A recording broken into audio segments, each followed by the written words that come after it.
हाँ चलो आफरीन बताएगी कि स्टैटिक फ्रिक्शन और कैनेटिक फ्रिक्शन दोनों में क्या अंतर होती है।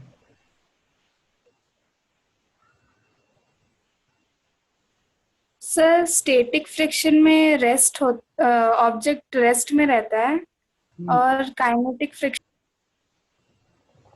कैनेटिक फ्रिक्शन में ऑब्जेक्ट ऑब्जेक्ट मोशन में रहता है। ओके देखो, हम लोग सिर्फ इतना पढ़े थे कि फ्रिक्शन मेनली दो टाइप के होते हैं। ठीक है, हम लोग अभी रोलिंग फ्रिक्शन या स्लाइडिंग फ्रिक्शन के बारे में नहीं पढ़ना है। ठीक है, सिर्फ कैनेटिक और स्टैटिक फ्रिक्शन के बारे में ही पढ़ना है। ठीक है, तो आज जो मेरा फोकस एरिया होगा वो होगा kinetic friction. Kinetic friction, is this okay? देखो, हमने क्या देखा था कि जो काइनेटिक फ्रिक्शन होता है वो कब एप्लीकेबल होता है, जब कोई ऑब्जेक्ट या कोई बॉडी क्या हो, मोशन में हो। ठीक है, और ओके सर। हमेशा याद रखना जो मैग्नीट्यूड होता है काइनेटिक फ्रिक्शन का वो ऑलवेज क्या होता है,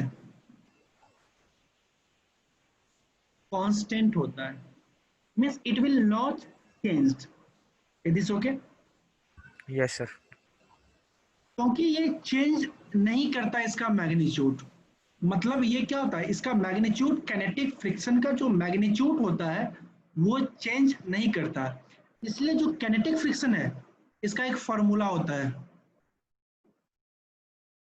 और ये फार्मूला क्या होता है कि kinetic friction is equal to mu k into N. Is this okay? किसी कोई डाउट है? यस और no?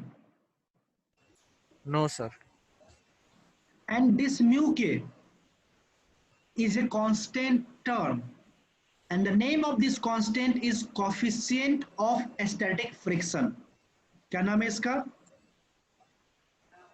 Coefficient of coefficient static of friction. static friction, sorry, coefficient of kinetic friction। अच्छा ये बताओ, यहाँ पर मैं म्यू के लिखा हूँ, ऑटोमेटिक तुम लोग को बोलना चाहिए सर स्टैटिक नहीं कैनेटिक होगा। ठीक है, म्यू के क्या है, coefficient of kinetic friction। Is this clear? Yes sir. Yes sir. हाँ तो एक्चुअल टर्म में जो है किनेटिक फ्रिक्शन को हम लोग डिफाइन कैसे करेंगे।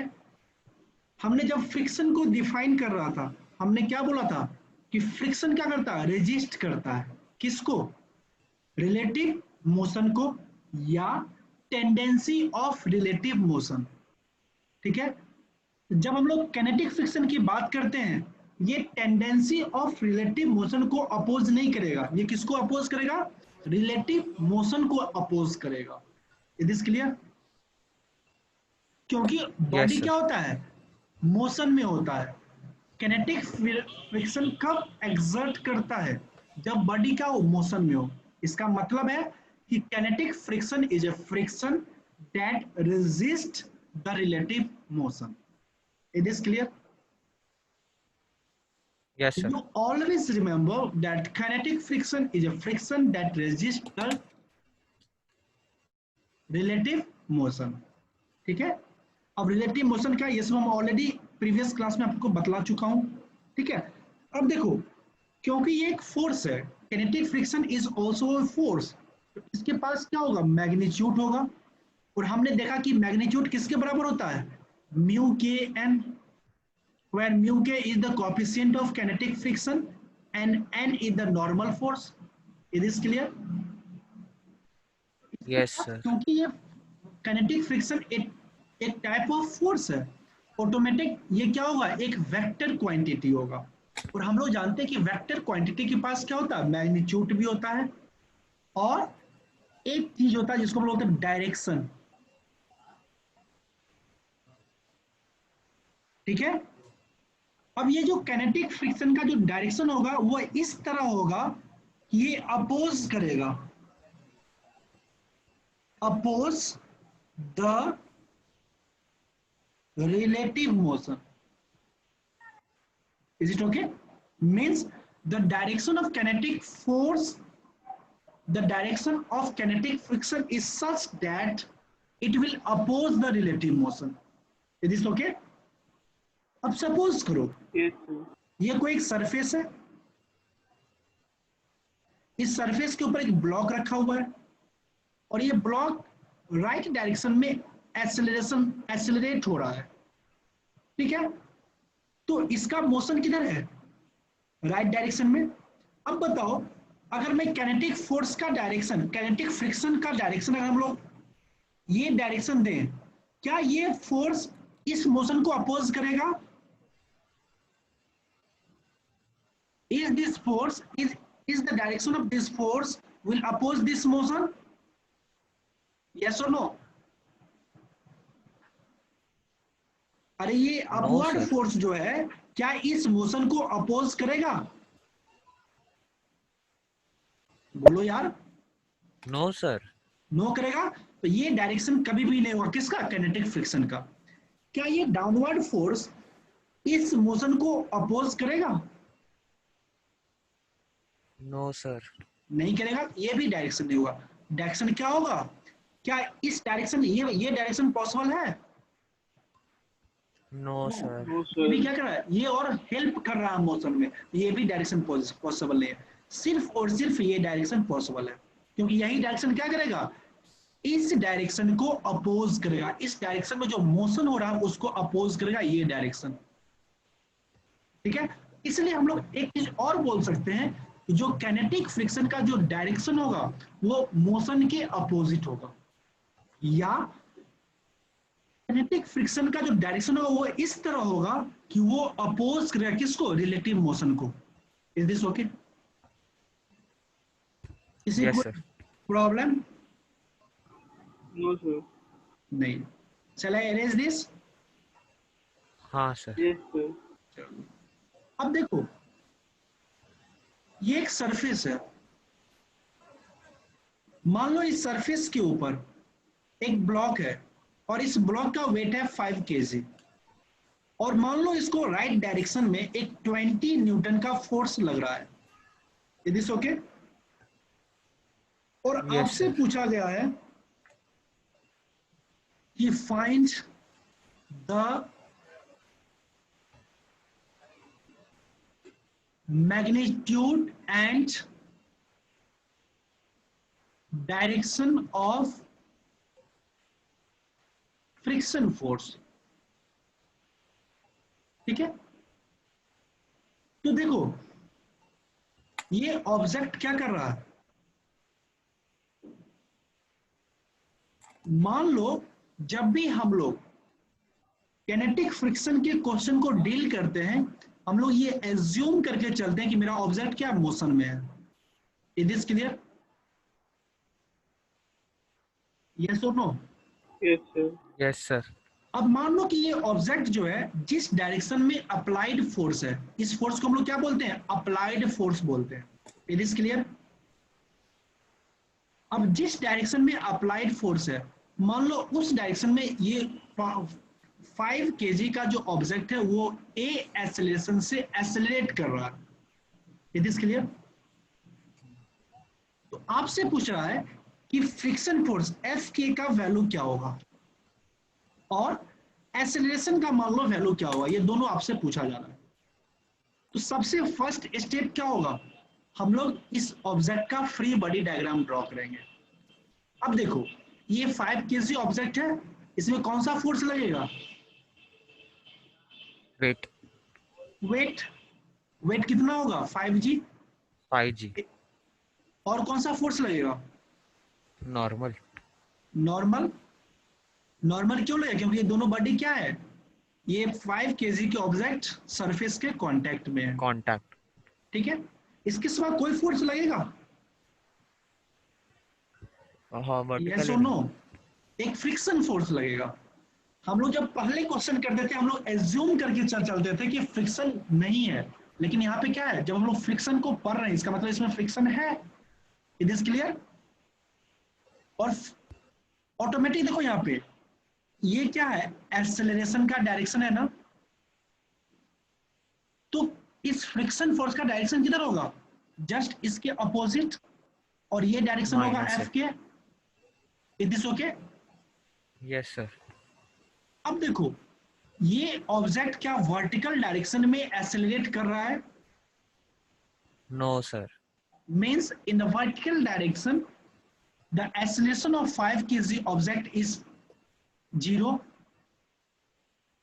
और जब 0 है इसका मतलब क्या है, f net in the vertical direction is also equal to 0.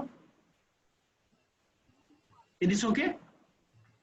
Yes तो सर। यहां से n minus 5g is equal to 0 होगा, एंड यहां से n क्या होगा, 5g के बराबर होगा। किसी कोई doubt? No sir. No, sir. No. Aditya, Aman, Afreen, ये सब पहला वाला चीज ही कर रहे हैं। No sir. ठीक है। अब देखो ये हो गया आपका वर्टिकल डायरेक्शन। अब बताओ हॉरिजॉन्टल डायरेक्शन में ये ऑब्जेक्ट का नेट फोर्स 0 होगा क्या? No, sir. नहीं होगा। क्यों नहीं होगा? क्योंकि इन द हॉरिजॉन्टल डायरेक्शन इस ऑब्जेक्ट क्या हो रहा है, एक्सेलरेशन हो रहा है। इसका मतलब न्यूटन सेकेंड लॉ अप्लाई होगा, और एफ नेट बराबर क्या होगा, M A. Is this okay? Yes और नो? हाँ सर। अब यहां से देखो एफ नेट क्या हो जाएगा, एक्सेलरेशन इधर हो रहा है राइट डायरेक्शन में, तो राइट को पॉजिटिव ले लो, क्या होगा 20 minus F K is equal to M means 5 A. Is this okay? Yes sir. Yes, sir. सबसे पहला क्वेश्चन आपसे क्या पूछा गया कि what is the value of, what is the magnitude of friction, kinetic friction force. Kinetic friction force का formula क्या होता है, म्यू के एन। म्यू के एन। अब देखो इस क्वेश्चन में ये ऑलरेडी आपको गिवन हुआ कि म्यू के इज इक्वल टू मान लो 0.2 है। It is clear? सर वही है कांस्टेंट का वैल्यू। मान लेते हैं ये गिवन है। It is okay? Mu K का वैल्यू ऑलरेडी गिवन होगा क्वेश्चन में, मतलब कोएफिशिएंट ऑफ फ्रिक्शन का वैल्यू गिवन होगा, क्योंकि ये एक्सपेरिमेंटली कैलकुलेट किया जाता है। Is this okay? Okay sir. अब ये हुई ये म्यू के डायमेंशन लेस क्वांटिटी होगा या ऐसा कुछ ना कुछ डायमेंशन होगा?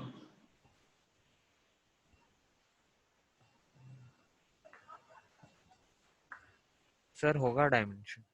क्या होगा?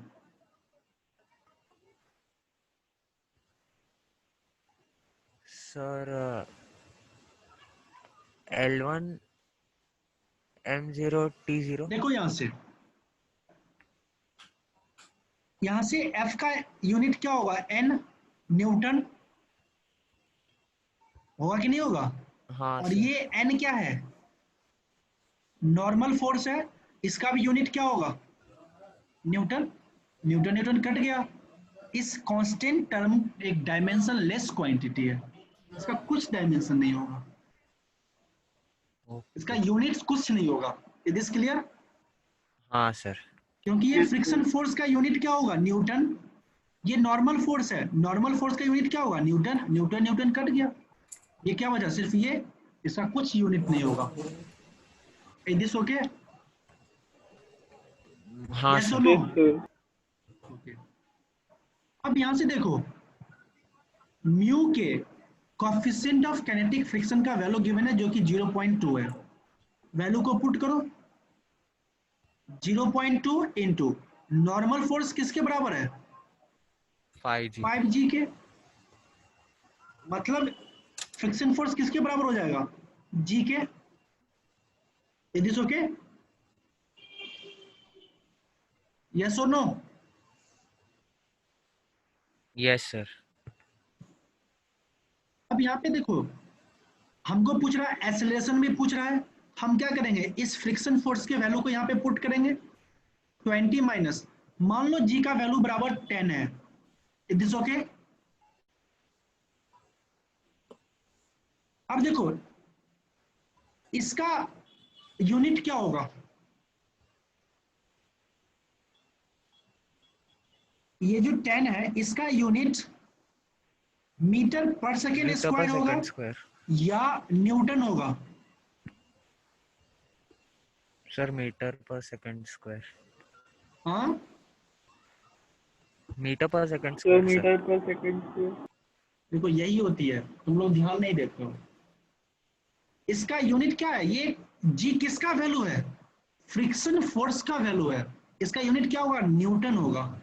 क्यों, इसको कहां छोड़ दोगे, ये 5 क्या है, 5 केजी है ना, इस 5 का जो यूनिट है इसको कहां छोड़ दोगे?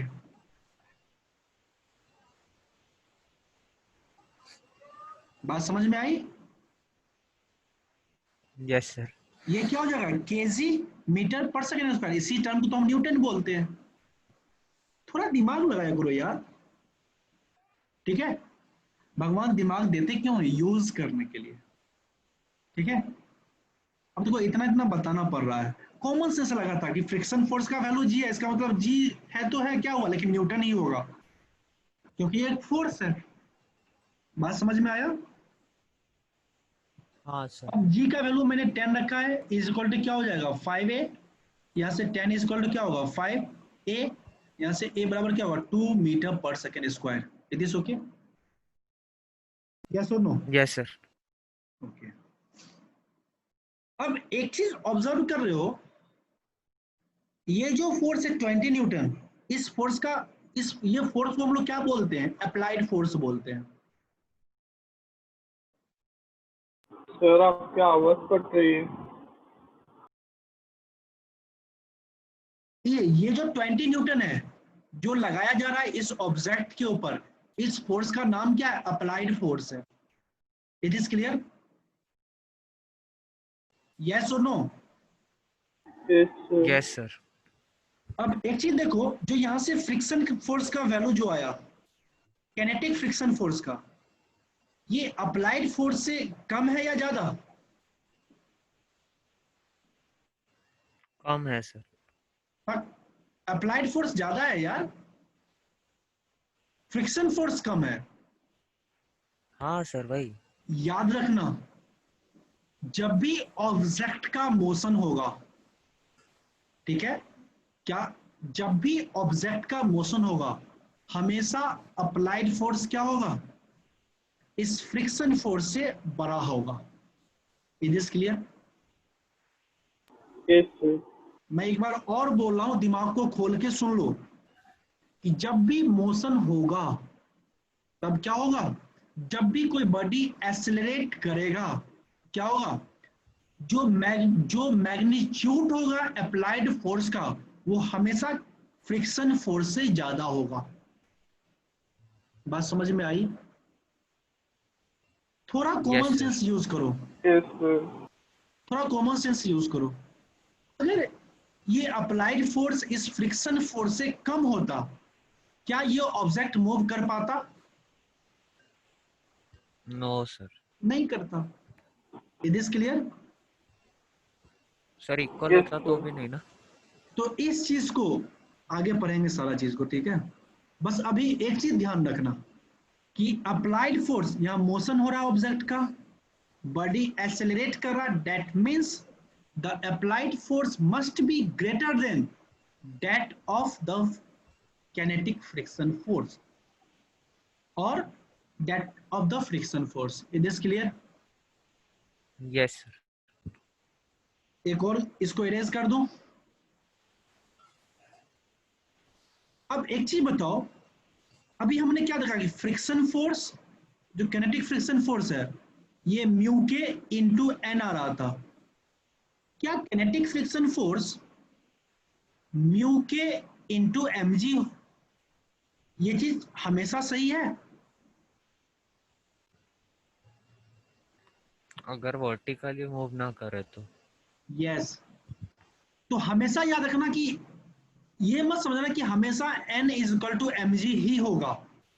बहुत लोग क्या करते हैं, फ्रिक्शन फोर्स को सीधे लिखते हैं म्यू के mg, जो कि गलत है। ये एक कंडीशन निकल के आता है कि जब क्या हो, वर्टिकल डायरेक्शन में कोई ऑब्जेक्ट इक्विलिब्रियम में हो, या स्टैटिक कंडीशन में हो, या वर्टिकल डायरेक्शन में एक्सेलरेशन 0 हो,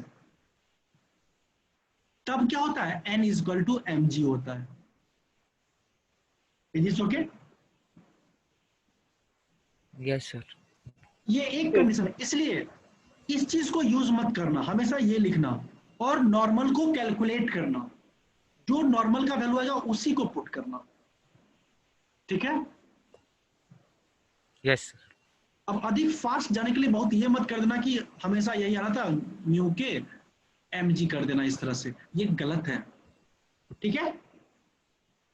अब एक क्वेश्चन ले लेते हैं इसी पैटर्न पे बेस पे। मान लो ये कोई एक सरफेस है, इसके ऊपर एक ऑब्जेक्ट रखा हुआ है। Let the weight of this object be 2 kg, ठीक है? और एक फोर्स लग रहा है, मान लो ये 20 न्यूटन का है, ठीक है? और मान लो इसका एंगल जो है 45 डिग्री है। Is this okay? आपको पता करना है नॉर्मल फोर्स का वैल्यू, काइनेटिक फ्रिक्शन का वैल्यू और एक्सेलरेशन का वैल्यू, ठीक है? सबसे पहला स्टेप क्या करोगे, FBD। FBD। तो इस वेट पे सबसे पहला फोर्स क्या लगेगा, 2G। 2G। और क्या लगेगा, नॉर्मल। अब देखो इस फोर्स का क्या होगा, 20 न्यूटन का वर्टिकल डायरेक्शन में भी कंपोनेंट होगा और हॉरिजॉन्टल डायरेक्शन में भी कंपोनेंट होगा। Is this clear? Yes sir. Vertical direction में इसका क्या कंपोनेंट होगा, 20 sine theta. Sine theta, sine 45 degree. Horizontal direction में क्या कंपोनेंट होगा, 20 20 sine cos. cos theta 45 degree. इसके साथ एंगल फॉर्म कर रहा है, उसके साथ कौन सा टर्म आता है, 45 डिग्री कॉस। कॉस आता है, ठीक है? अब कर लोगे। अब देखो यहाँ पे ऑब्जर्व क्या करोगे, ये जो n का वैल्यू है, अब देखो ये बॉडी क्या वर्टिकल डायरेक्शन में एक्सेलरेट कर रहा है, नहीं, नो सर। नहीं कर रहा। इसका मतलब F net in vertical direction क्या होगा, 0। यहां से क्या हो जाएगा, n is equal to 2G minus 20 sine 45 होगा, यस और नो? हाँ अरे सर। ऊपर ऊपर पॉजिटिव ले लो, नीचे नेगेटिव, ठीक है? अब साइन 45 का वैल्यू क्या होता है, हाँ, सर 1/√2 1/√2 1/√2 V2।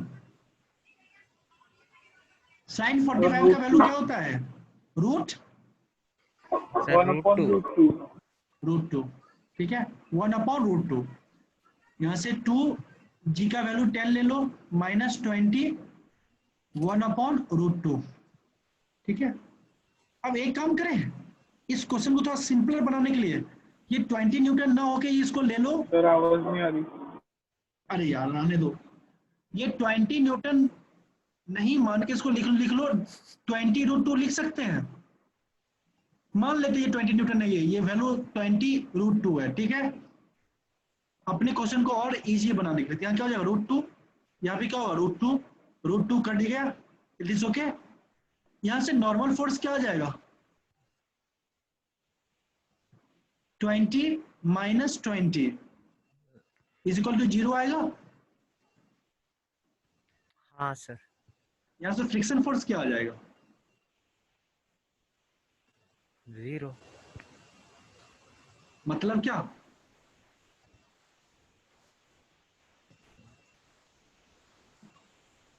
मूव ही नहीं करेगा। ऐसा तो नहीं है, फ्रिक्शन मतलब लेस सर ऑब्जेक्ट है। अगर मानो ये सरफेस इसका फ्रिक्शन है, मतलब क्या, ये जिस एक्सेलरेशन से मूव करा उसी एक्सेलरेशन से लाइफ टाइम उसी सरफेस पे मूव करते रहेगा। Is this clear? हाँ यस और सर। नो? अब इसमें देखो, जब हम लोग ये 20√2 कर दिए तो मेरा ये सिचुएशन हो गया। अब मान लो 20 ही वैल्यू है, तब क्या होगा? 20/√2, यहाँ पे क्या होगा? 20/√2, मतलब नॉर्मल फोर्स क्या हो जाएगा? 20 10 माइनस √10√2 होगा। यस और नो? अरे यहाँ पे अगर मान लो यस ये सर। 20 है तो यहाँ से नॉर्मल फोर्स क्या हो जाएगा? 20 माइनस 10√2 होगा। यस और नो? हाँ सर। फ्रिक्शन फोर्स क्या होता है? Mu k into N. मान लो एन का वैल्यू यहाँ पे म्यू के का वैल्यू 0.3 है, यहाँ से फ्रिक्शन कैनेटिक फ्रिक्शन फोर्स क्या आ जाएगा? 0.3 इंटू 20 माइनस 10√2 होगा।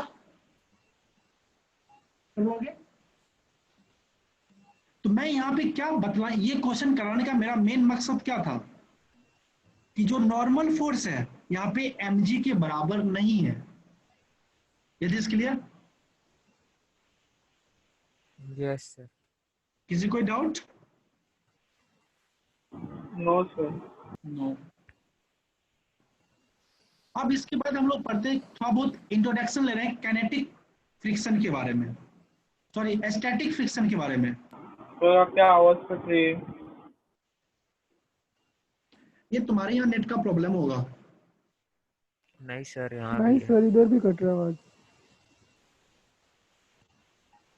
मेरी आवाज इतनी बुलंद है कि कट ही नहीं सकता। सर नेटवर्क क्या? नेटवर्क क्या होगा? नेटवर्क का सब रहेगा। स्टैटिक फ्रिक्शन अब देखो स्टैटिक फ्रिक्शन क्या होता है। जब मैंने फ्रिक्शन फोर्स को डिफाइन किया था तब मैं एक टर्म को यूज किया था कि ये किसको, एक तो रिलेटिव मोशन को अपोज करता और एक टेंडेंसी ऑफ रिलेटिव मोशन को अपोज करता है। तो याद रखना, जब हम स्टैटिक फ्रिक्शन की बात करते हैं तब क्या होता है, ये स्टैटिक फ्रिक्शन जो होता है वो टेंडेंसी ऑफ रिलेटिव मोशन को अपोज करता है। It is clear? हाँ sir. oppose the tendency of relative motion. Is this clear? इसका मतलब क्या, ये तब एग्जर्ट होगा जब कोई ऑब्जेक्ट क्या हो, रेस्ट में हो या मोशन में आने के कगार पे हो। Is this clear? हाँ सर। हाँ, अब याद रखना, हमने कैनेटिक फ्रिक्शन को क्या पढ़ा था कि वो हमेशा कांस्टेंट होता है, लेकिन जो स्टैटिक फ्रिक्शन होता है ये वेरिएबल होता है।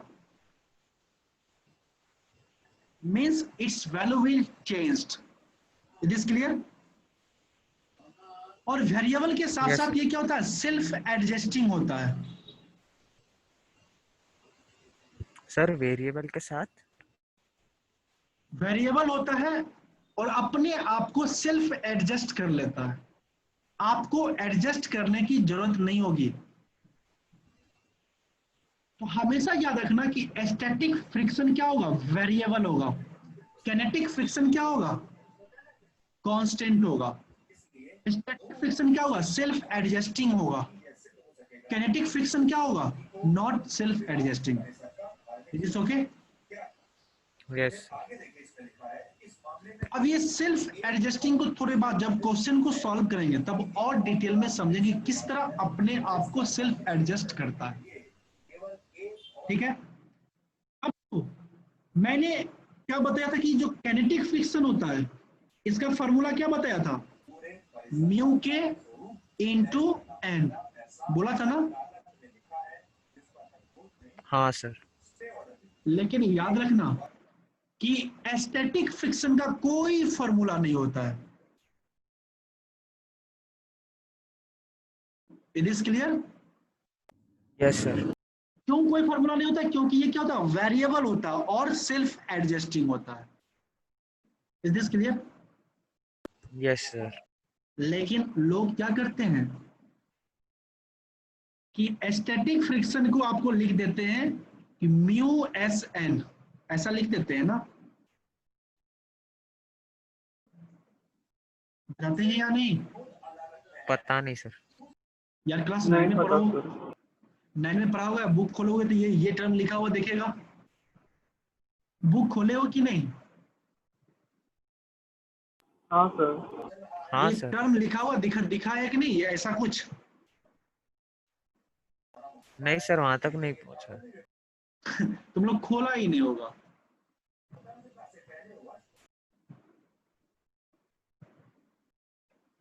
याद रखना, दिमाग में घुसा लो इस बात को, ठीक है, कि जो एस्थेटिक फ्रिक्शन होता है उसका कोई फॉर्मूला नहीं होता है। क्यों? क्योंकि static friction variable as well as self adjusting होता है। Is this clear? हाँ सर। एस्थेटिक फ्रिक्शन का जो वैल्यू होता है, जो मैग्नीट्यूड होता है, एक रेंज में लाई करता है। और ये रेंज कहां से कहां होगा? एस्थेटिक फ्रिक्शन हमेशा 0 से बड़ा होगा। Is this clear? Yes sir. और लिमिटिंग फोर्स से कम या उसके बराबर होगा, एफ एल। ये एफ एल को बोलते हैं लिमिटिंग फोर्स। क्या बोलते हैं इसको? Limiting force.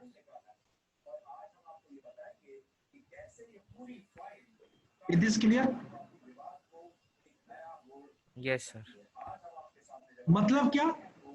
एस्थेटिक फोर्स एक रेंज में होता है, ठीक है, कहां से कहां? 0 से बड़ा होगा और लिमिटिंग फोर्स से छोटा होगा। अब ये जो फॉर्मूला देखते हो ना, एक्चुअली ये लिमिटिंग फोर्स का फॉर्मूला होता है mu S into N. Is this okay? Oh yes sir.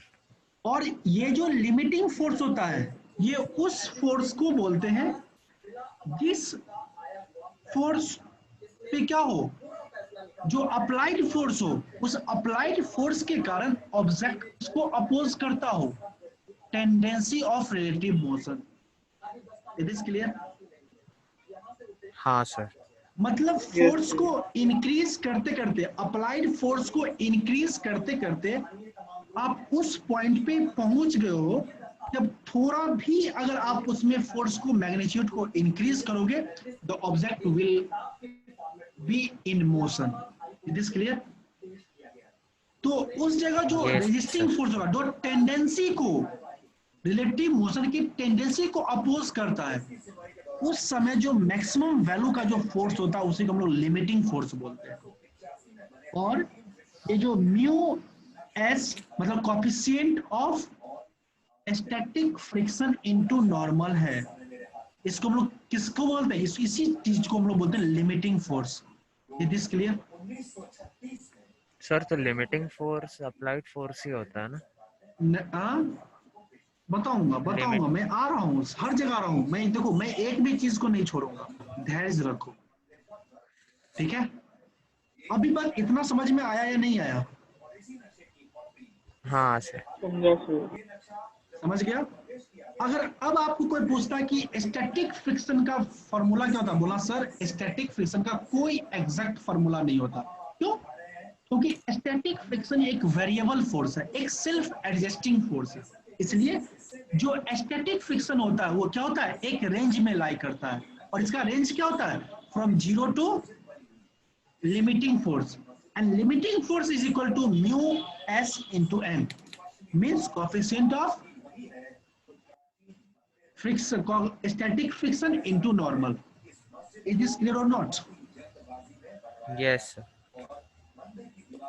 अब देखो इसका डायरेक्शन किधर होगा, जो ये लिमिटिंग फोर्स है इसका डायरेक्शन किधर होगा, ये भी क्या है, एक अपोजिंग फोर्स है, किसको अपोज करेगा, टेंडेंसी ऑफ रिलेटिव मोशन को।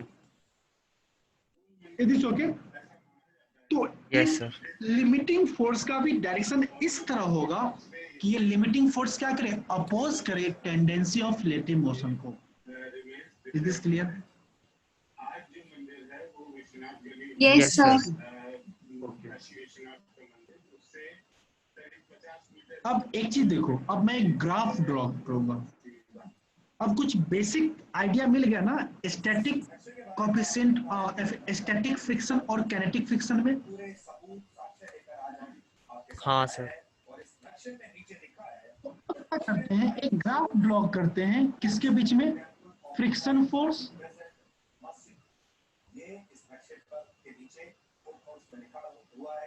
एंड अप्लाइड फोर्स में। Is this okay? हाँ सर।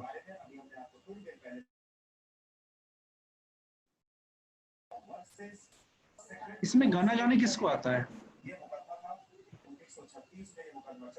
तो किसी को नहीं। देखो यहाँ पे जो वर्टिकल एक्सिस है, यहाँ पे हम लोग फ्रिक्शन फोर्स को रखते हैं, ठीक है।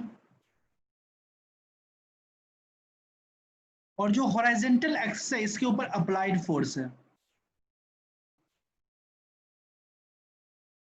It is okay?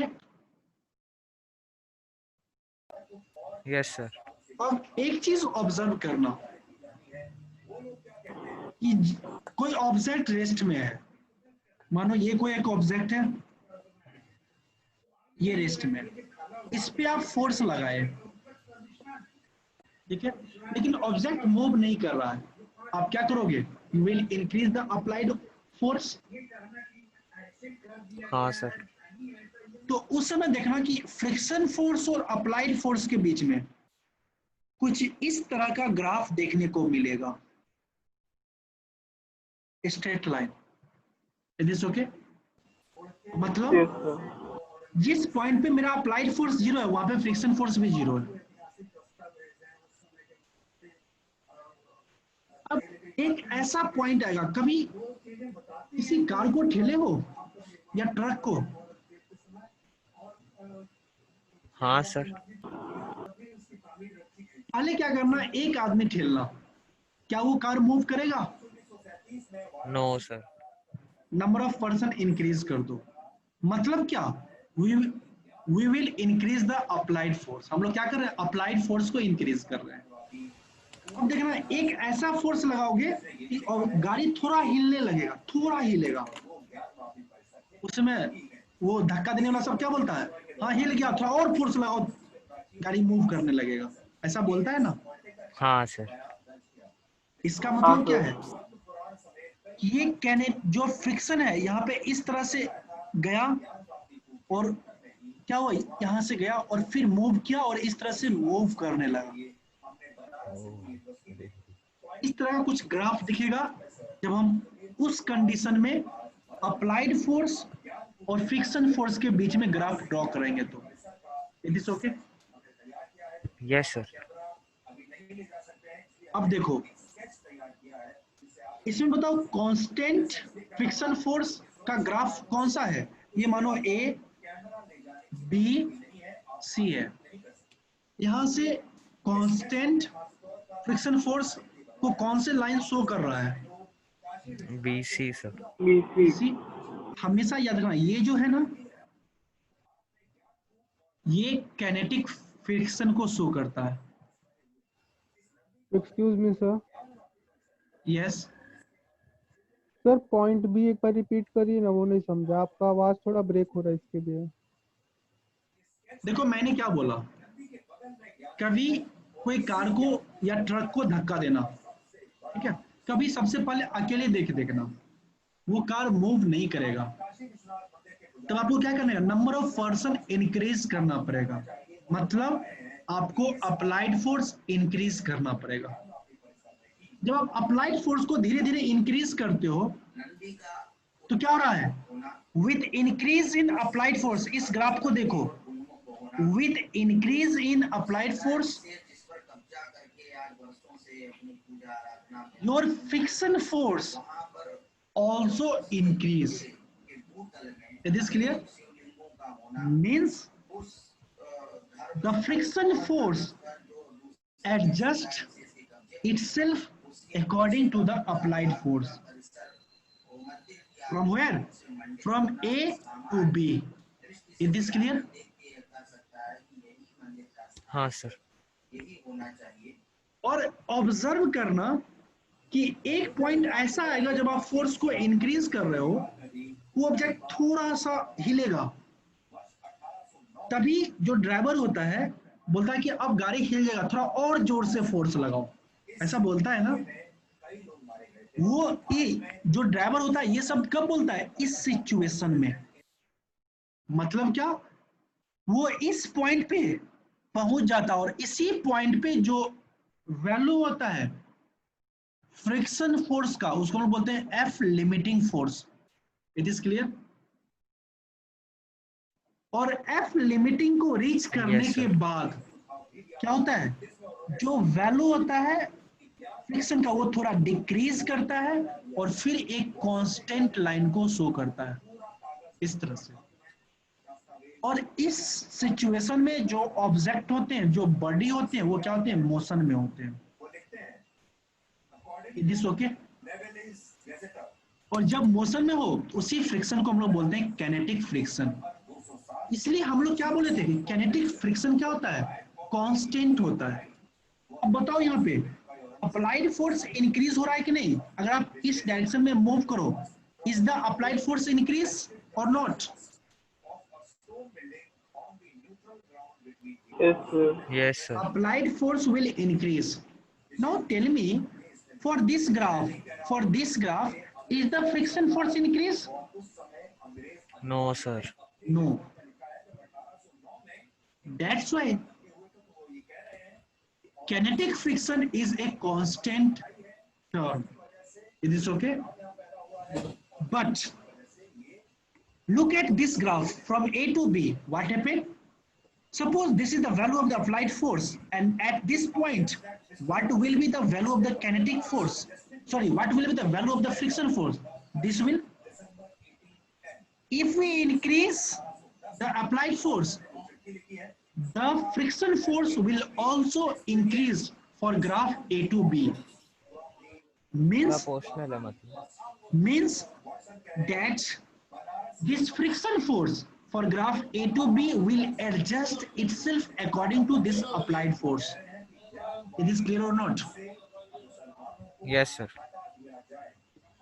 ठीक है, इसलिए हमने क्या बोला कि जो स्टैटिक फ्रिक्शन, ये किसका है, ये स्टैटिक फ्रिक्शन का ग्राफ है। Is this okay? हाँ सर। इसलिए हमने क्या बोला कि जो स्टैटिक फ्रिक्शन है उसका वैल्यू कहां से कहां, जीरो से लेके कहां तक लाई कर रहा है, एफ लिमिटिंग तक। और इस एफ लिमिटिंग का वैल्यू क्या होता है, mu S into N. Is this okay? अब एक चीज जानते हो, यहां से एक चीज और ऑब्जर्व कर सकते हो, जो एफ लिमिटिंग बड़ा है या किनेटिक फ्रिक्शन बड़ा है, कौन सा बड़ा है?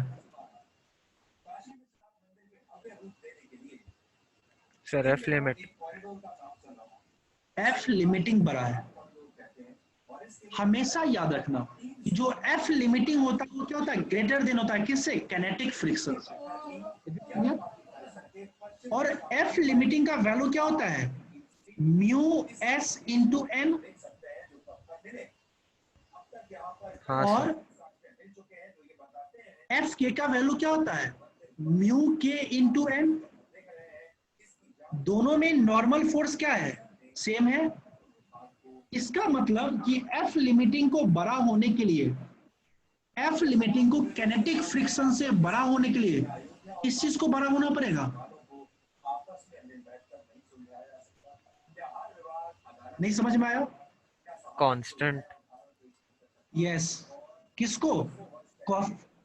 Coefficient of static friction is greater than coefficient of kinetic friction. Is this okay? हाँ yes sir. Yes, sir. Always remember this point कि जो static coefficient of static friction होता है वो हमेशा क्या होता है? coefficient of kinetic friction से बड़ा होता है। इसलिए जानते हो कि किसी ऑब्जेक्ट को, ठीक है, मोशन में लाना डिफिकल्ट होता है। अगर वो एक बार मोशन में आ जाए तो आप इजीली उसको मोशन में रख सकते हो। ऐसा होता है ना? हाँ, Yes, sir. ये इनर्शिया sir? का भी कॉन्सेप्ट यहाँ पे अप्लाई कर सकते हो, because of inertia. Is this okay? Yes, sir. Sir बिना इनर्शिया मतलब कभी- उस टर्म कभी को लिए इसको तुम कंसीडरेशन में। फ्रिक्शन फोर्स से भी डील कर सकते हो, इस तरह कर सकते हो। देखो क्या होता है, जो सरफेस, एक्चुअली फ्रिक्शन फोर्स क्यों होती है? कांटेक्ट में रहने की वजह से। कांटेक्ट में रहने से क्या होता है, दोनों के बीच में क्या होते हैं? इरेगुलर सरफेस होते हैं, और इस इरेगुलर सरफेस के कारण क्या होता है? इंटरलॉकिंग होता है। तो जो आप यहाँ पे क्या करो, ये अप्लाइड फोर्स लगा रहे हो, ये अप्लाइड फोर्स क्या कर रहा है? इस इंटरलॉकिंग को ब्रेक कर रहा है। अब एक बार जब इंटरलॉकिंग ब्रेक कर जाए फिर क्या होता है? आप इजिली उस ऑब्जेक्ट को मूव कर सकते हो। Is this clear? Yes sir.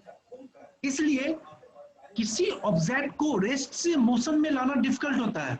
अगर वो मोशन में एक बार आ जाए हम लोग इजिली उसको मूव करा सकते हैं। Is this okay? हाँ सर। अभी तक हम लोगों ने क्या पढ़ा कि limiting force is always greater than kinetic friction. That's why the coefficient of static friction is always greater than that of coefficient of kinetic friction. किसी कोई डाउट है?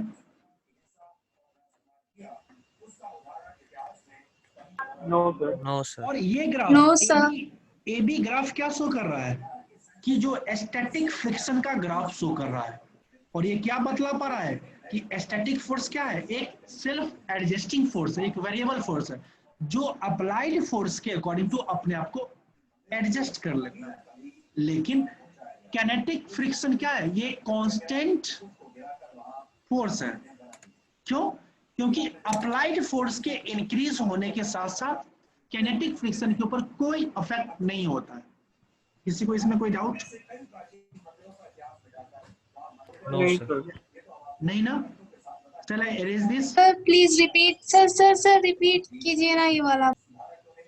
वही चीज जो मैं पीछे बता रहा हूँ वही चीज मैं बोला हूँ। क्या बोला हूँ कि ये ग्राफ क्या शो कर रहा है? ए से बी, ये स्टैटिक फ्रिक्शन का ग्राफ शो कर रहा है। और यहाँ पे हम क्या देख रहे हैं कि जो जो हम अप्लाइड फोर्स को इंक्रीज कर रहे हैं मेरा फ्रिक्शन फोर्स इंक्रीज हो रहा है। Means the static friction will adjust itself according to the applied force. कब तक? जब तक कि मेरा स्टैटिक फ्रिक्शन क्या हो, एक लिमिटिंग फोर्स को रीच ना कर जाए। जब वो लिमिटिंग फोर्स को रीच करेगा तब क्या होगा? फ्रिक्शन का वैल्यू थोड़ा डिक्रीज करेगा और उसके बाद एक कांस्टेंट ग्राफ को शो करता है, और इसको हम बोलते हैं कैनेटिक फ्रिक्शन। और कैनेटिक फ्रिक्शन में क्या हो रहा है? अप्लाइड फोर्स इंक्रीज हो रहा है लेकिन जो फ्रिक्शन का वैल्यू है वो कांस्टेंट है। It is clear? Yes. Yes sir. Yes, sir. किसी कोई डाउट? No sir. इस ग्राफ को अच्छा से समझ में आया? हाँ सर। अब एक क्वेश्चन करते हैं।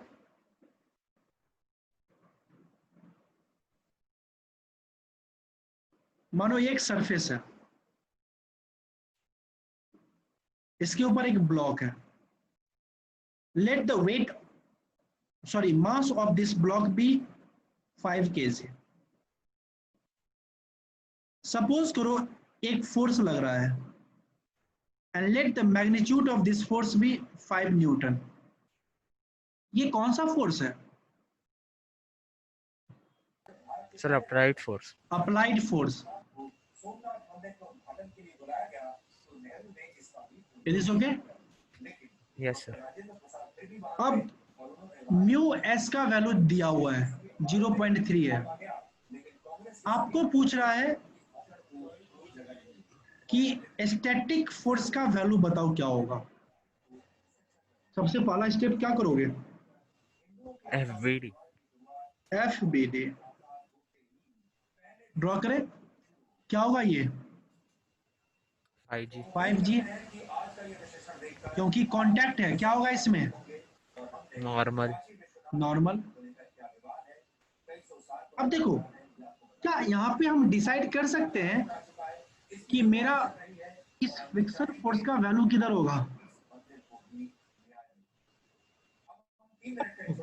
कोई भी ऑब्जेक्ट का मोशन कब होता है?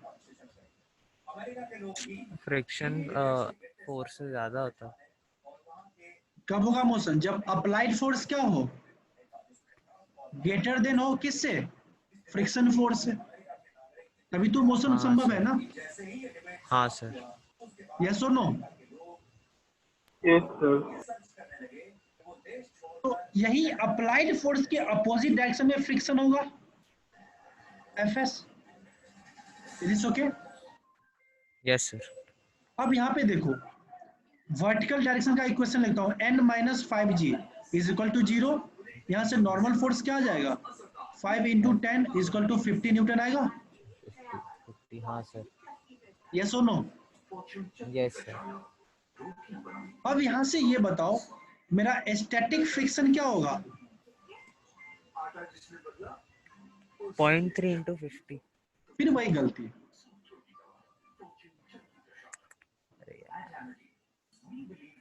स्टैटिक फ्रिक्शन अभी कैलकुलेट हो ही नहीं पाएगा। मैं क्या बोला था? स्टैटिक फ्रिक्शन का कोई फार्मूला होता ही नहीं है। आपको स्टैटिक फ्रिक्शन को पता करने से पहले क्या पता करना पड़ेगा? Limiting force. What is the value of limiting force? 0.3 limiting × force का 50। वैल्यू क्या होता है? Mu S into N. यहाँ से लिमिटिंग फोर्स क्या होगा? 0.3, that is coefficient of static friction into normal force. और नॉर्मल फोर्स का वैल्यू कितना आया है? 50 न्यूटन। ये कितना आ जाएगा? 15। हाँ 15 सर। 15 आएगा ना? 15 न्यूटन आएगा। यस और नो?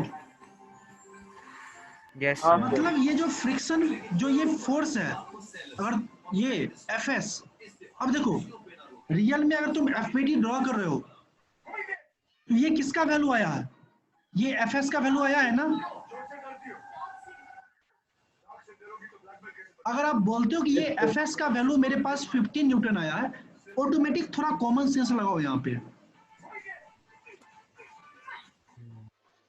क्या कॉमन सेंस लगाना है?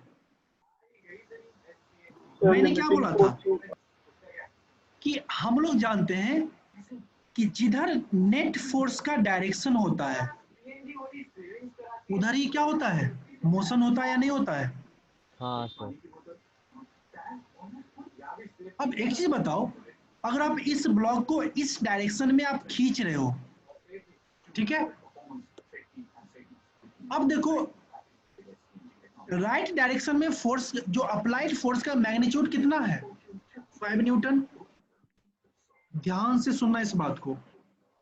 और लेफ्ट डायरेक्शन में जिसको आप फ्रिक्शन फोर्स अभी बोले हो कि ये 15 न्यूटन फ्रिक्शन फोर्स है, इसका मैग्नीट्यूड कितना? 15 न्यूटन। इसका मतलब क्या है? कि आप किसी ऑब्जेक्ट को बॉडी खींच रहे हो इस डायरेक्शन में और ऑब्जेक्ट अपने आप मूव कर रहा है उसके अपोजिट डायरेक्शन में। यही हुआ ना मतलब? Yes sir. Yes sir. Afreen, Aman, Aditya, Utkarsh, Shlok. हाँ सर। हाँ सर। Yes sir. इसका मतलब तो यही हुआ, अगर मैं इसी को मैं फ्रिक्शन स्टैटिक फ्रिक्शन फोर्स मानता हूं और मैं बोलता हूं ये 15 न्यूटन के बराबर है, इसका मतलब क्या हुआ कि अप्लाइड फोर्स एफ अप्लाइड से ग्रेटर देन है कौन, स्टैटिक फ्रिक्शन। इसका मतलब क्या हुआ कि जो मोशन किधर होना चाहिए, इन the direction of static friction होना चाहिए। Is this okay? हाँ सर। Yes sir. लेकिन कभी ऐसा देखे हो कि किसी चीज को आप 5 न्यूटन से लेफ्ट में राइट में खींचो, वो ऑब्जेक्ट किधर मूव करे, लेफ्ट डायरेक्शन में? Is this possible? हाँ सर। सर प्लांट इसमें कहाँ पे तुमने देख लिया? सर सर हम प्लांट किसी को सर्किट। खींचेंगे तो दूसरी तरफ जा रहा रहेगा तो। मैं क्या बोलूं, देखो और कोई फोर्स है ही नहीं, सिर्फ क्या है वहां पे, एक अप्लाइड फोर्स है और एक फ्रिक्शन फोर्स है। इस सिचुएशन मानो कोई ऑब्जेक्ट रेस्ट में है, ठीक है, उस ऑब्जेक्ट को आप मानो राइट डायरेक्शन में खींच रहे हो, क्या वो ऑब्जेक्ट लेफ्ट डायरेक्शन में मूव करते हुए आपको दिखेगा? No sir. कभी ऐसा देखे हो? अगर ऐसा होता है तो कुछ ना कुछ मैजिक होता है, और फिजिक्स मैजिक में बिलीव नहीं करता, इसलिए ऐसा नहीं होता, कभी नहीं देखोगे। Is this okay? Yes sir. इसलिए हमने क्या बोला कि ये जो वैल्यू आया है ये स्टैटिक फ्रिक्शन का वैल्यू नहीं आया, ये किसका आया, लिमिटिंग फ्रिक्शन का वैल्यू आया। मतलब जो मेरा ये स्टैटिक फ्रिक्शन होता है ना, ये मिनिमम 0 हो सकता है और मैक्सिमम कितना होगा, 15 Newton. Is this clear? Yes. मतलब इस दोनों वैल्यू के बीच में ये चीज होगा स्टैटिक फ्रिक्शन। बात समझ में आया? हाँ हाँ सर। सर। अब एक चीज बताओ, अगर मैं इस ऑब्जेक्ट को 5 न्यूटन फोर्स से राइट डायरेक्शन में खींचूं और इधर का लिमिटिंग फोर्स कितना आया, 15 न्यूटन, ये ऑब्जेक्ट ऑटोमेटिकली मूव नहीं करेगा, है कि नहीं? हाँ सर। हाँ इसका सर। मतलब क्या है, इस ऑब्जेक्ट को मूव कराने के लिए आपको 15 न्यूटन से ज्यादा अप्लाइड फोर्स लगाना होगा। Is this okay? Yes sir. Yes sir. अब यहाँ पे एक चीज बहुत बारीकी से देखने की बात है, वो है क्या कि आपसे पूछ रहा है कि स्टैटिक फ्रिक्शन का वैल्यू क्या होगा। आप कभी मत बोलना कि 15 is the value of static friction.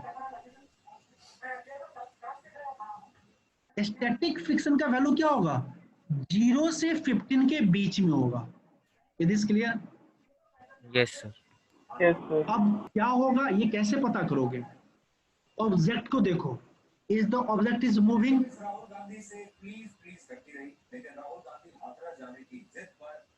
Is the object is moving, yes और नो? No sir.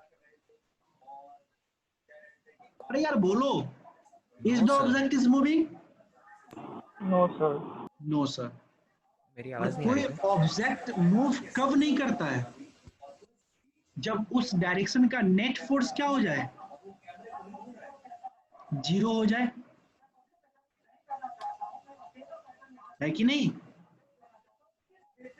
हाँ सर। इसका मतलब कि जो स्टैटिक फ्रिक्शन है और जो अप्लाइड फ्रिक्शन है, दोनों का समेशन किसके बराबर होना चाहिए,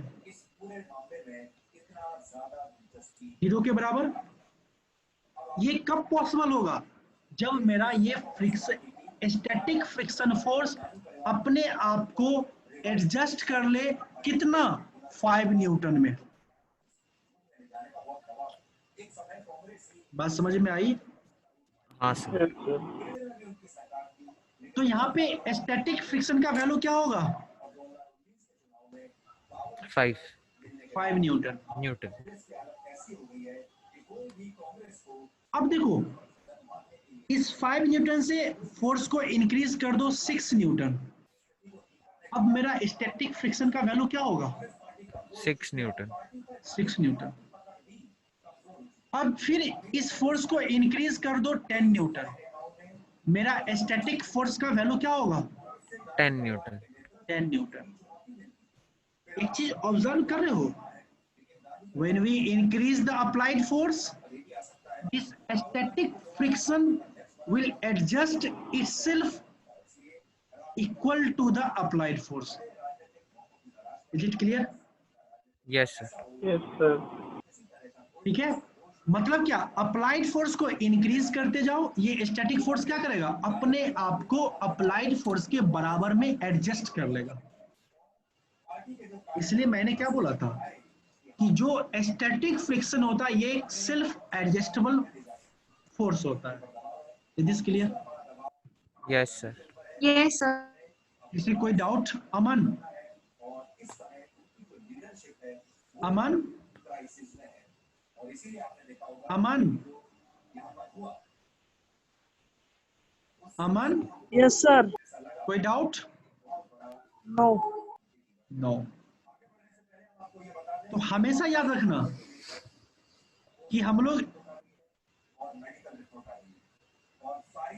जब भी देखना, एक चीज याद रखना कि जब स्टैटिक फ्रिक्शन होगा तब क्या होगा? जो स्टैटिक फ्रिक्शन का वैल्यू हमेशा अप्लाइड फोर्स के या तो बराबर होगा या उससे कम होगा, है कि नहीं? हाँ सर। ठीक है। और कहां तक हो सकता है? एक लिमिटिंग वैल्यू है, कहां से? 0 से 15 तक। एक चीज बताओ, अगर मैं इस अप्लाइड फोर्स को इंक्रीज कर दूं 16 न्यूटन से, तब मेरा स्टैटिक फ्रिक्शन क्या होगा? Sir 15 Newton. बेटा थोड़ा यही देखो, यूज करो कॉमन सेंस को। सर ऑब्जेक्ट मूव करेगा। ऑब्जेक्ट मूव कर देगा, स्टैटिक फ्रिक्शन पिक्चर से हट जाएगा और क्या आ जाएगा? Kinetic friction. हम क्या करेंगे? हमारे पास फॉर्मूला है किनेटिक फ्रिक्शन का, mu K into N. It is okay? Yes sir. और ये म्यू के हमेशा क्या होता है?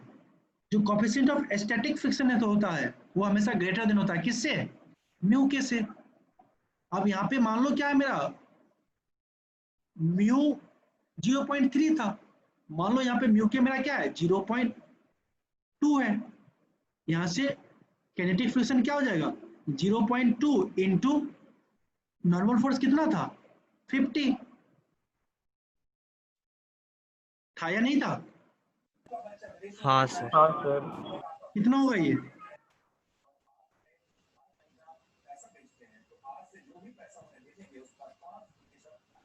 हाँ 10 न्यूटन। क्या सर? 10 न्यूटन ही होगा ना? हाँ सर 10। अब एक चीज देखो, ये जो 10 न्यूटन है किनेटिक फ्रिक्शन का वैल्यू, ये एफ लिमिटिंग से कम आया या नहीं आया? आया ना? हाँ सर। इसलिए याद रखना ये एफ लिमिटिंग को रीच करके फिर से नीचे आ जाएगा और एक कांस्टेंट वैल्यू शो करेगा किसका? किनेटिक फ्रिक्शन का। तो किसी को इसमें कोई डाउट है? No sir. No sir. No. अब एक क्वेश्चन और करते हैं फिर क्लास को आज के लिए क्लोज करेंगे। ये मान लो कोई सरफेस है, यहाँ पे मान लो एक ऑब्जेक्ट रखा हुआ है, इसका मास मान लो 4 kg है और आपको दिया हुआ है mu S is equal to 0.6 और म्यू के इज इक्वल टू 0.4 और यहाँ पे 20 न्यूटन फोर्स लग रहा है।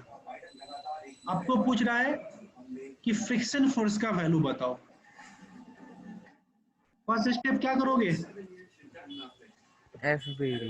एफबीडी ड्रॉ करो। यहाँ से क्या होगा? 4G, ऊपर क्या 4G। होगा? हाँ फोर्थ जनरेशन। ठीक है, इधर मान लेते हैं क्या है? फ्रिक्शन फोर्स का वैल्यू है, डायरेक्शन है। यहाँ से क्या होगा, n बराबर क्या हो जाएगा, 4g होगा, 40 सर, 40 न्यूटन। 40 मान लो, g का वैल्यू 10 मान लो।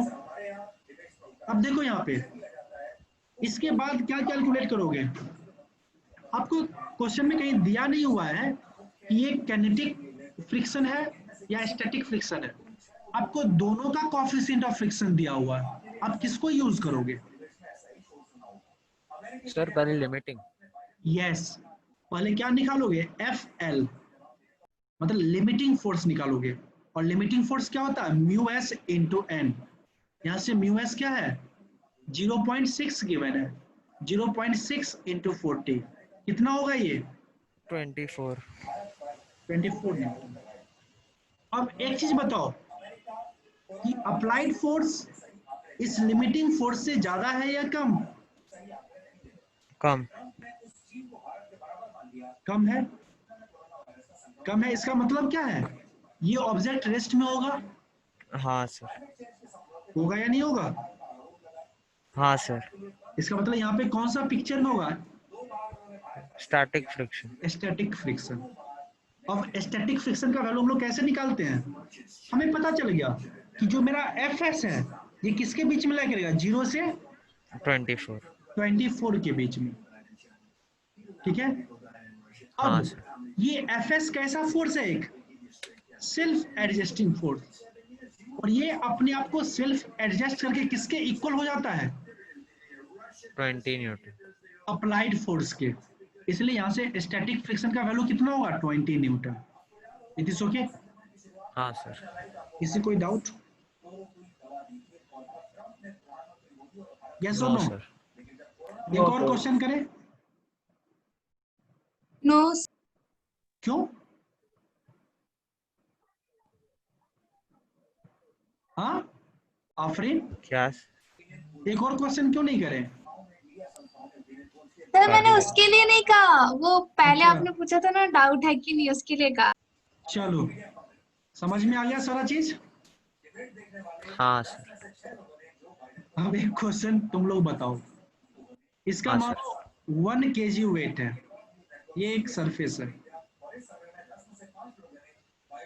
इस पे मानो एक फोर्स लग रहा है 40 न्यूटन का, आपको म्यू एस का वैल्यू गिवन है 0.3, म्यू के का वैल्यू गिवन है 0.2, tell me the value of the friction force,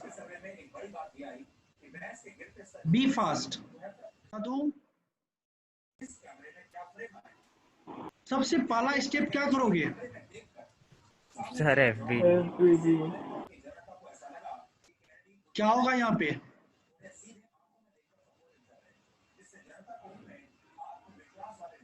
one ji wait लगेगा, यस और नो? और कुछ दिख नहीं रहा स्क्रीन पर। किसी को नहीं दिख रहा है? नहीं सर, विजिबल है। बेटा ये तेरा प्रॉब्लम है। अब एक चीज बताओ, यहाँ पे नॉर्मल फोर्स का डायरेक्शन किधर होगा, हाँ सर, वही गलती कर दिया सर। ऊपर होगा या नीचे होगा या हॉरिजॉन्टल लेफ्ट रहेगा। राइट होगा? लेफ्ट राइट होगा।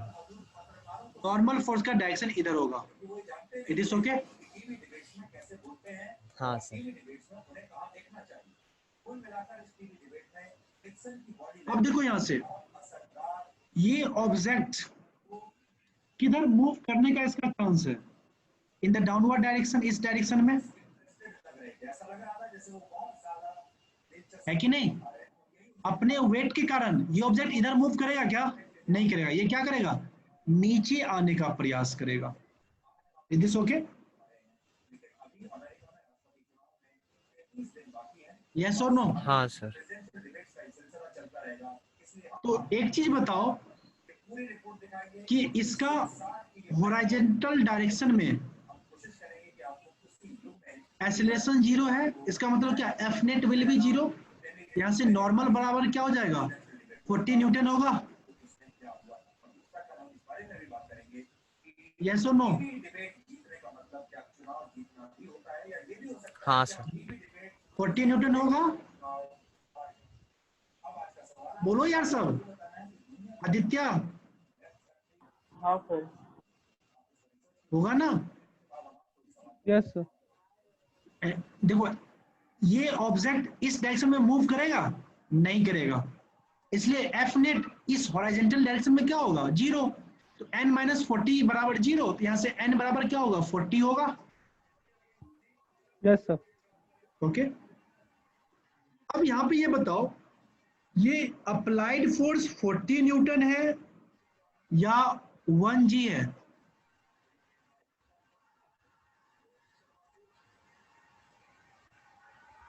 बी क्या फास्ट। सर? अप्लाइड फोर्स यहाँ पे ये 40 न्यूटन है या 1g है? 40। नहीं, हमेशा याद रखना सर 1G। कि अप्लाइड फोर्स सुन के बोल। के ही डायरेक्शन में मोशन होता है। It is clear? हाँ सर। यहाँ पे अप्लाइड फोर्स क्या है? 1g है।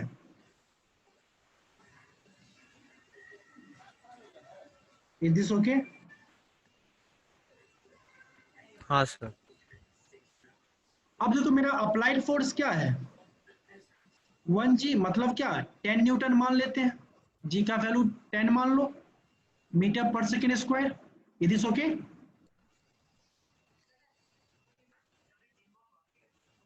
यस और नो? हाँ सर। समझ में आ रहा है? हाँ सर। हाँ सर। आ रहा है। अब एक चीज बताओ, अब हम क्या करेंगे? किस चीज को फाइंड करेंगे? दोनों वैल्यू दिया हुआ है, क्या फाइंड करेंगे?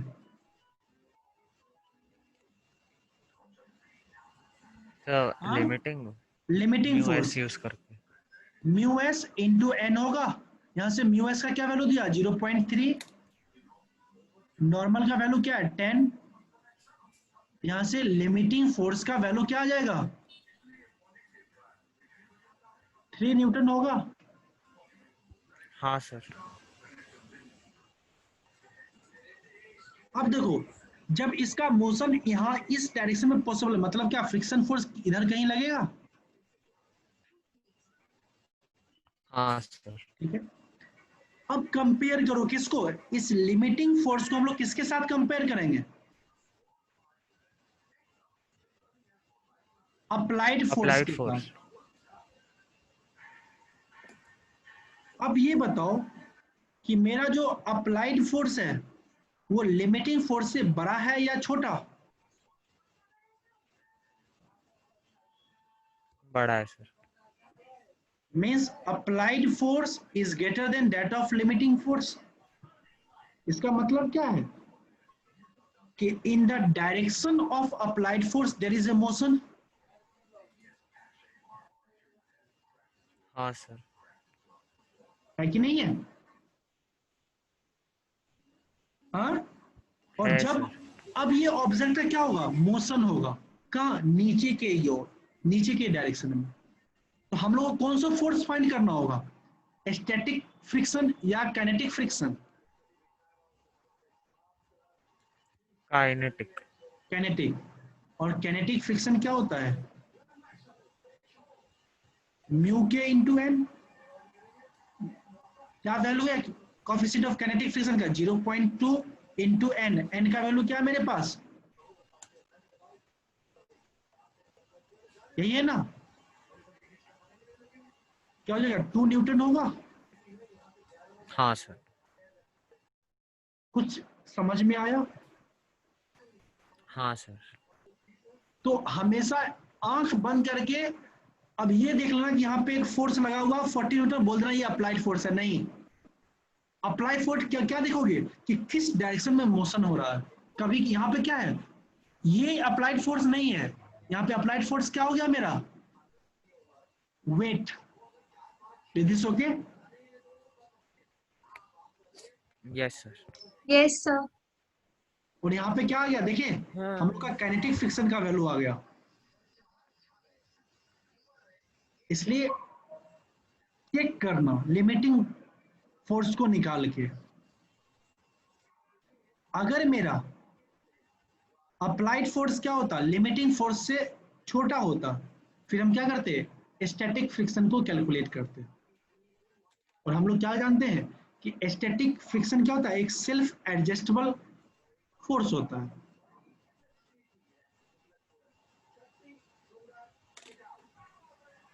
It is okay. Yes sir. अब देखो यहाँ पे मैं एक गलती कर दिया, मेरा यहाँ पे न्यूटन नॉर्मल फोर्स कितना आया है, ये 10 किसका वैल्यू है बेटा, अप्लाइड फोर्स का वैल्यू है। ये जो अप्लाइड फोर्स है इसका वैल्यू 10 न्यूटन है। नॉर्मल फोर्स का वैल्यू यहाँ पर कितना दिया हुआ है, 40 न्यूटन। मैं 10 क्यों लिख दिया, अब ये कितना होगा, 8। अब कंपेयर करो अप्लाइड फोर्स और फ्रिक्शन फोर्स को। मेरा अप्लाइड फिर फोर्स भी कम कितना है। है, 10 है, और मेरा हाँ सर। लिमिटिंग फोर्स कितना है, 8 न्यूटन है। अरे नहीं यार, अरे यहाँ भी देखो गलत कर दिया यार, तुम लोग देखते नहीं हो, यहाँ भी होगा 40, ठीक है, क्योंकि नॉर्मल फोर्स क्या 40 के बराबर है। यहाँ से कितना हो जाएगा, 12 आएगा ना अप्लाइड फोर्स, ये लिमिटिंग फोर्स, हाँ सर। ठीक है। यहाँ पे देखो 12 आएगा लिमिटिंग फोर्स, ठीक है। अब देखो लिमिटिंग फोर्स और अप्लाइड फोर्स को कंपेयर करो। अप्लाइड फोर्स कितना है, 12 न्यूटन। 10 न्यूटन, और मेरा लिमिटिंग फोर्स कितना है, हाँ 12। तो क्या है, limiting force 12 Newton sir. Is greater than that of applied force, है या नहीं है। इसका Yes, मतलब क्या है है, सर। ऑब्जेक्ट क्या हुआ, रेस्ट में हो गया, मोशन में, रेस्ट में सर। रेस्ट में। और रेस्ट में कौन सा फोर्स हम लोग कैलकुलेट करते हैं, स्टैटिक। स्टैटिक। और स्टैटिक फोर्स का वैल्यू कहां से कहां के बीच में लाई करेगा, 0 से 12 लिमिटिंग फोर्स के बीच में। अब ये फ्रिक्शन, स्टैटिक फ्रिक्शन क्या करेगा, अपने आप को एडजस्ट करेगा, और इसका वैल्यू क्या होगा, 10 न्यूटन। इट इज क्लियर, हाँ, यस सर। या फिर से बता दूं कि समझ गया। समझा सर। सिंपली वहां पे देखो प्रॉब्लम क्या हुआ था, मैंने यहाँ पे नॉर्मल फोर्स को 10 न्यूटन ले लिया था, लेकिन नॉर्मल फोर्स किसके बराबर है, 40 न्यूटन है। यहाँ पे हमने कैलकुलेट किया था ना, normal force is equal to 40 newton. It is okay. Yes sir. तो यहाँ पे हम लोग ने क्या सीखा कि अप्लाइड फोर्स कैसे फाइंड करेंगे, ठीक है। हमेशा जो अप्लाइड होता है इसी को अप्लाइड फोर्स मत मान लेना, देखना कि उसका मोशन किधर हो रहा है, और जिस डायरेक्शन में मोशन होगा उसी को अप्लाइड फोर्स मानना, ठीक है। बात समझ में आई या नहीं आया, हाँ सर। समझा सर। समझा सर। Yes sir.